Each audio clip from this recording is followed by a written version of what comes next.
মহামান্য রানী, আপনার জন্য একটা দুঃসংবাদ এবং একটি সুসংবাদ আছে। উজির সাহেব, আমি আপনার ধাঁধা শোনার অবস্থায় নেই। যা বলার সরাসরি বলুন।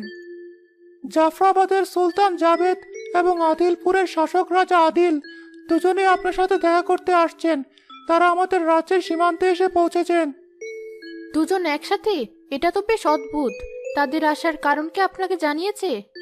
তারা সরাসরি কিছু বলেননি, তবে আমার গুপ্তচর খবর দিয়েছে তারা দুজনেই আপনাকে বিবাহের প্রস্তাব দিতে আসছেন। এটাই একাধারে সুসংবাদ এবং দুঃসংবাদ। আমি ভেবেছিলাম এমন দিন আসবে, কিন্তু দুজন একসাথে আসবে তা ভাবিনি। সুলতান জাবেদের ব্যাপারে আমি যা শুনেছি তাতে আমার মন সায় দেয় না। প্রজারা বলে তিনি অহংকারী আর লোভী। আপনার শোনা কথা মিথ্যা নয় রানীমা।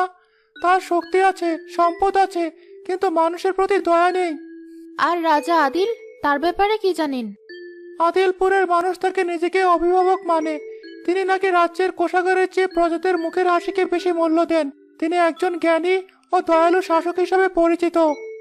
তাহলে তো সিদ্ধান্ত নেওয়াই আছে, কিন্তু আমি সরাসরি জাবেদকে ফিরাতে পারি না। তার অহংকারে আঘাত লাগলে সে আমার রাজ্যের উপর আক্রমণ করতে পারে। আমাদের সেনাবাহিনী তার বিশাল বাহিনীর সামনে কিছুই নয়। ঠিক তাই রানী সাহেবা, আমাদের খুব সাবধানে পা ফেলতে হবে। তারা কিছুক্ষণের মধ্যেই দরবারে এসে পৌঁছাবেন। তাদের স্বাগত জানানোর ব্যবস্থা করুন। আমি তাদের দুজনের কথাই শুনতে চাই। এই রাজ্যের ভবিষ্যৎ কোনো ভুল মানুষের হাতে আমি তুলে দিতে পারি না।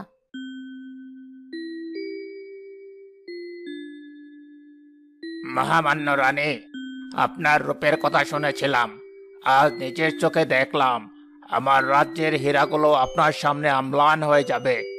আপনাকে আমার রাজ্যে স্বাগত সুলতান জাবেদ। আপনার আগমনে আমরা সম্মানিত। সম্মান তো আরো বাড়বে রানী। আমি এখানে কোনো সাধারণ কাজে আসিনি। আমি জাফরাবাদের মহান সুলতান। আপনাকে আমার রানী হওয়ার প্রস্তাব দিচ্ছি। এটি আমার জন্য অনেক বড় সম্মান সুলতান।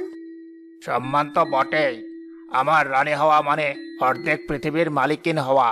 আমার কোষাগারে এত সোনা আছে যা দিয়ে আপনার পুরো রাজ্য 10 বার কিনে নেওয়া যায়।